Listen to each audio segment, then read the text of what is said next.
sih. Dibilang sembahlah ya apa yang dikenalkan oleh Yesus. Ngapain Anda sembah Yesusnya? Yesus sendiri hamba Tuhan dia. Artinya begini, sekalipun dia hamba Tuhan, tapi bagi pribadi saya tetap sembah dia. Kenapa? Di mana dia memerintahkan sembah dia nggak ada juga? Dia minta disembah kagak ada juga. Ya, walaupun tidak ada diminta, artinya begini, walaupun tidak diminta disembah, saya sebagai pengikutnya, saya tetap sembah dan bersyukur kepada dia. Atas dasar apa? Nah, karena dia adalah juru dan selamat saya. Berarti imani saja bang ini. Imani saja namanya itu bang ya. Udah tahu pengajaran Yesus berbeda dengan ajaran pendeta, ya masih aja Anda ngotot kayak gitu. Karena udah saya sampaikan kan di masa yang lalu, Yesus tidak kenal Kristen, Yesus tidak mengajarkan Kristen, Yesus tidak pernah menyuruh ke gereja, dan Yesus tidak pernah perintahkan Anda untuk jadi Kristen. Nggak ada bang. Kayak gimana? Artinya begini, walaupun dia tidak menyuruh, tapi saya sebagai pengikut atau saya sebagai umatnya, saya tetap menyembah dia, abangku. Sekalipun tidak menyuruh. Cinta buta berarti abang ini. Imani saja itu bang. Iya, imani saja itu artinya. Nggak susah-susah saya menyimpulkannya. Artinya imani saja. Ya kan teman-teman, imani saja itu namanya. Kayak gimana? Ada lagi yang Anda mau tanyakan bang? Begini abangku, saya mau bertanya sedikit nih. Apa tuh? Antara Yesus dan Muhammad. Oh ya baik.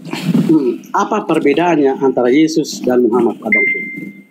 Baik, apa perbedaan antara Yesus dan Nabi Muhammad? Ya, syukron Bang Arik. Nabi Muhammad dengan Yesus sama-sama nabi, sama-sama manusia, sama-sama utusan Tuhan, ya. Bedanya Bang ya, Yesus mempunyai mukjizat tersendiri, Nabi Muhammad mempunyai mukjizat tersendiri yang mukjizatnya berbeda-beda. Terus dari cara kelahirannya, Yesus dilahirkan tanpa orang tua laki-laki, tapi Nabi Muhammad itu dengan orang tua yang lengkap. Kayak gitu. Jadi bedanya cuma itu sedikit. Syukran Bang Arik. Perbedaan antara Yesus, menurut saya gini abang. Kalau Yesus itu dia itu banyak membuat mujizat abangku. Banyak membuat mukjizat. Terus mujizat yang pertama itu dia mengubah batu menjadi roti. Mengubah batu jadi roti. Yang kedua dia mengubah menjadi anggur. Terus dan masih banyak lagi itu. Lalu yang ketiga dia berjalan di atas air. Dan masih banyak lagi. Nah, pertanyaan saya kira-kira apa saja mujizatnya Nabi Muhammad? Banyak bang. Kalau sampai pagi saya ceritakan lebih banyak dari Yesus, nggak selesai sampai pagi itu. Pertama ya Al-Quran, masih nongol tuh mukjizat Nabi Muhammad sampai sekarang Al-Quran itu. Kedua membelah bulan, banyak saksinya tuh. Yang ketiga mengeluarkan air dari jemarinya. Keempat menyembuhkan orang buta. Yang kelima ya dia bisa melihat masa depan. Ayo, banyak bang. Kalau menurut saya itu kalau abang bilang tadi Al-Quran itu mujizat. Menurut saya bukan mujizat Muhammad itu bang. Kalau gitu itu, ada nggak yang bisa bikin seperti Al-Quran kitab di muka bumi ini? Tapi itu bukan buatan Muhammad abangku. Itu Rasul itu. Kenapa abangku? Ada nggak yang bisa bikin seperti Al-Quran di muka bumi ini? Syukron Bang Austinnya. Itu kan buatan Arab abangku. Lah, kan nggak ada yang bisa. Bang, kagak usah orang India. Orang India lagi, orang Indonesia, orang Arabnya sendiri kagak bisa buat Al-Quran bang, bayangkan. Dia orang Arab, pakai bahasa Arab, tapi kagak bisa bikin seperti Quran. Ayo, itulah saktinya Quran. Makanya dibilang apa? Mukjizat yang saya rasakan sampai hari ini, mukjizat Nabi Muhammad SAW. Nih, ya, nggak akan ada yang bisa manusia bikin seperti Nabi Muhammad bikin gitu. Ya, menyampaikan firman Allah Tuhan semesta alam tanpa ada perubahan sedikit pun. Gak ada yang bisa. Ayo. Jadi gini aja bang, nggak perlu kita membandingkan antara Yesus dan Nabi Muhammad, nggak perlu. Karena dalam Islam itu gini bang, la nufarriqu baina ahadim mir rusuli. Kami tidak membeda-bedakan semua utusan Tuhan. Tuh. Jadi mereka mempunyai keistimewaan tersendiri gitu. Kalau saya tanyakan, bisa nggak Yesus mengeluarkan ya air dari jari jemarinya? Nggak bisa bang, nggak bisa. Tapi Nabi Muhammad bisa gitu. Kayak gitu pula. Kita balik. Apakah Yesus mampu membelah bulan? Ya kagak bisa juga dia. Kalau kita balik tanya pula ya, apakah Nabi Muhammad bisa berjalan di atas air? Gimana mau jalan di atas air? Airnya yang kagak ada. Dia di padang pasir. Kan gitu. Nggak mungkin ya Nabi Muhammad jalan di atas air. Karena airnya nggak ada. Dia di padang pasir. Artinya apa bang? Semua mempunyai keistimewaan dan tidak perlu kita beda-bedakan. Jadi intinya seperti itu. Oke, tadi kita sudah bahaskan tentang mujizatnya. Sekarang tentang ajarannya bangku. Baik, ajarannya silakan. Ya. Ini kalau tadi saya tulis ajaran itu banyak bangku. Yang pertama saling menghargai. Yang kedua, saling menghargai, menghormati. Yang pertama tadi apa bang? Saling mengasihi. Lalu? Yang selanjutnya banyak artinya saling mengasihi, saling menghargai, saling menghormati. Itulah yang diajarkan oleh Yesus. Saya bertanya, apa yang tentang diajarkan oleh Yesus, Nabi Muhammad kepada pengikut-pengikutnya? Innama bu'istu makarimal akhlak. Jadi Nabi Muhammad itu pertama yang tidak pernah diajarkan oleh nabi-nabi lain bang ya, adalah mengajarkan akhlak gitu. Bagaimana mengasihi sesama manusia dalam akhlak. Ya, bagaimana hubungan sesama manusia dalam akhlak.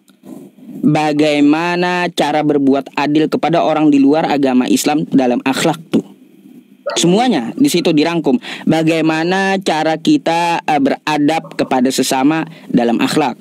Terus juga banyak pelajaran Nabi Muhammad itu, banyak mengajarkan urusan nikah, urusan pembagian waris, bagaimana tata cara ibadah, semuanya diajarkan. Tapi kalau Yesus, apakah cuma kasih? Nabi Muhammad juga mengajarkan kasih, mengajarkan penyayang, mengajarkan sabar gitu, mengajarkan mentauhidkan Allah Subhanahu wa taala. Terus kalau kita lihat antara kedua ajaran ini, antara Yesus dan Nabi Muhammad ada menyampaikan tentang masalah pembagian waris. Yesus mana? Ada nggak Yesus menyampaikan pembagian waris? Nggak ada bang di kitab Anda. Yesus mengajarkan bagi warisan, nggak ada. Kalau untuk masalah warisan itu masalah duniawi. Kenapa? Itu masalah warisan itu bangku. Itu masalah duniawi bangku. Dunia baik. Terus Yesus ya, Nabi Muhammad mengajarkan tata cara nikah. Yesus mana ngajarin nikah? Mana Yesus ngajarin nikah? Oke.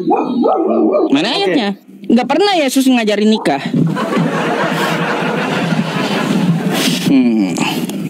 Artinya begini, kalau saya tidak salah ada satu ayat itu abangku, seperti Yesus katakan, apa yang disatukan oleh Allah tidak bisa diceraikan oleh manusia. Tahu saya itu ayat.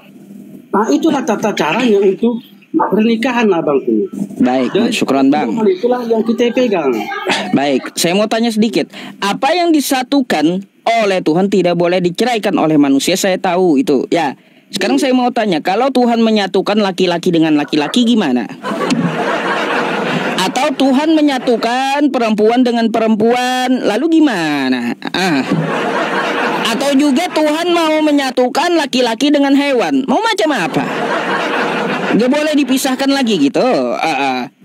Kan artinya nggak ada aturan di situ. Syarat nikah, rukun nikah, tata cara nikah nggak diajarkan Yesus di situ. Yesus hanya berkata apa yang disatukan Tuhan tidak boleh diceraikan manusia. Hanya gitu dia ngomong gitu. Tapi bagaimana tata cara nikah itu nggak diajarkan. Nanti ada orang bisa nikah sama hewan, bahaya kan gitu. Bu. Kita pemikiran yang begitu. Sekalipun Yesus tidak artinya tata caranya, tetapi sebagai orang dia bisa tanggapi. Artinya begini, Yesus menciptakan laki-laki dengan perempuan. Itu pertama, contohnya Adam dan Hawa. Artinya apa? Apa yang disatukan oleh tidak bisa diceraikan oleh manusia. Itu yang diajar tentang perkawinan, abangku. Lalu gimana? Kalaunya laki-laki dengan laki-laki? Itu kalau laki-laki dengan laki-laki itu urusan manusia, bukan urusan Tuhan. Loh, kan mereka mau nikah, urusan agama itu. Nggak ada urusan manusia, itu urusan agama mau nikah itu. Kalau urusan agama nggak ada, abangku. Kalau laki-laki perempuan banyak bertaburan. Pemberkatan gereja laki-laki sama laki-laki berhamburan, bang. Abang lihat aja di YouTube. Kalau itu saya belum terlalu, artinya belum lihat itu, abang. Makanya saya. Ya, artinya gini, bang. Ya, kenapa saya sampaikan kepada Anda bertaburan pemberkatan gereja laki-laki sama laki-laki? Karena memang di Kristen tidak ada aturan nikah gitu. Coba kalaunya di Islam, bang, ya. Di Islam aturan nikah kayak gimana? Ada mempelai pria. Yang kedua ada mempelai wanita. Yang ketiga ada walinya. Yang keempat ada 2 orang saksinya. Yang kelima ada sigotnya, ada akad dan maharnya. Kalau satu aja tidak terpenuhi, tidak sah nikahnya, nggak sah. Ya, kalaunya ada laki-laki dengan laki-laki kagak sah nikahnya. Karena rukunnya itu ada perempuannya, ada laki-lakinya, baru bisa nikah. Kalau laki-laki sama laki-laki nggak bisa, atau perempuan sama perempuan nggak bisa, atau laki-laki dengan hewan nggak bisa, atau perempuan dengan hewan nggak bisa. Itu namanya tata cara nikah. Ada nggak Yesus ngajarin kayak gitu? Nggak ada. Makanya saya tanya, kalau orangnya laki-laki sama laki-laki kayak gimana? Mereka disatukan Tuhan, kagak boleh dipisahkan gitu. Laki-laki sama laki-laki. Tuhan pun kagak mau memisahkan lagi ya kalau laki-laki sama laki-laki. Hanya ambeien lah yang dapat memisahkan mereka gitu, bang. Aduh, hanya ambeien yang bisa memisahkan laki-laki sama laki-laki itu ya. Oke, kita lanjut ya, Pak. Apa lagi yang diajarkan?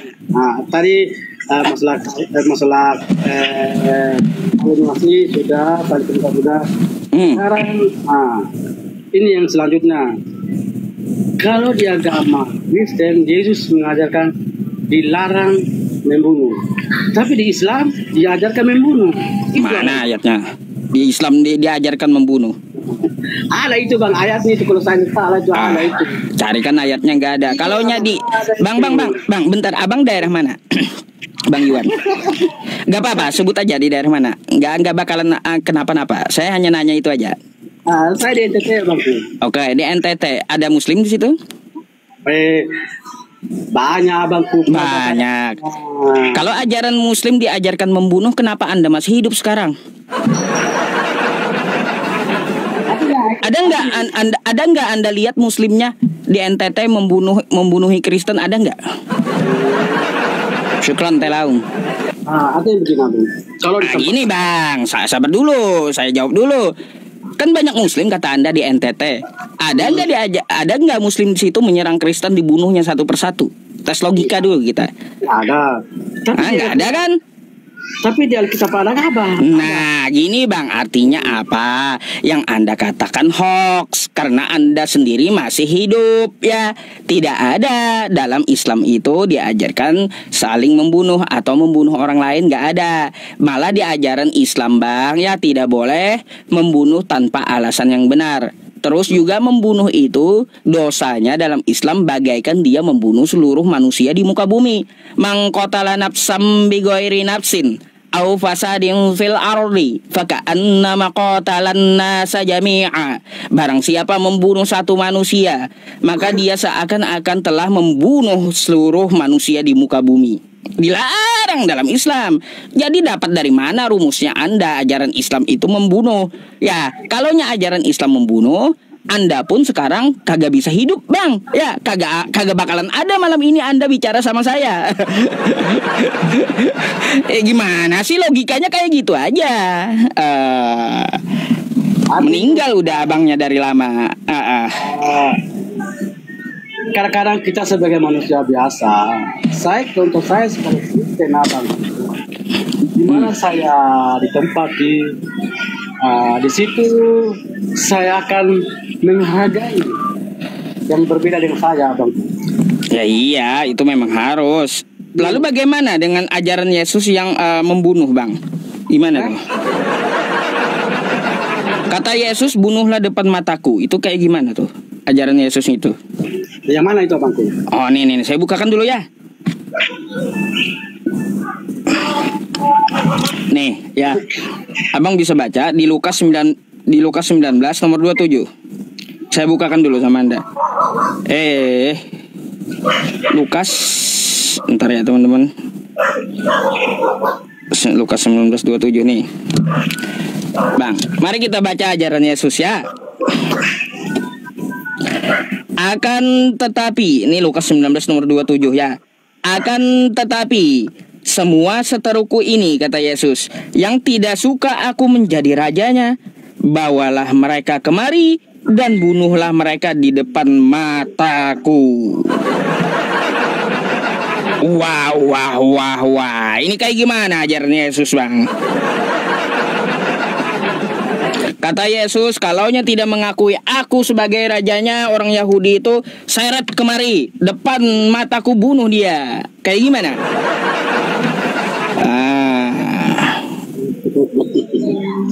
Ketawa aja abangnya. Hehehe, kata abangnya. Saya dapat itu, abangku. Lukas 19:27 nanti dibaca ya. Lukas 19:27. 27. Tapi abang yakin seperti itu bunyinya? Ya iya, masa saya ubah-ubah ini ada. Kayak gimana sih? Di sini pun juga ada, Bang. Ya. Di sini pun juga ada, sama dia. Saya nggak pernah bohongin, Bang. Nggak mau saya bohong-bohong itu. Nggak perlu, saya bukan Edis TV, dusta dalam segala hal. Ini saya mau tanya. Tanya lagi, iya. Ini abang kan Muslim, tapi kok ya iyalah. Bawa kitab sucinya Kristen? Kok bisa? Kenapa? Ini abang kan Muslim. Ya.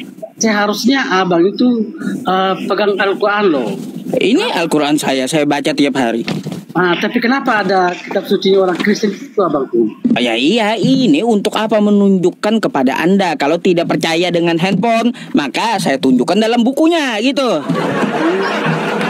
Kebanyakan Kristen ya kemarin itu protes sama saya ketika diskusi. Saya tunjukkan di HP, ini HP katanya, bukan kitab kami. Yaudah, saya tunjukkan di bukunya. Kayak gitu biar nggak bisa ngeles lagi. Gitu.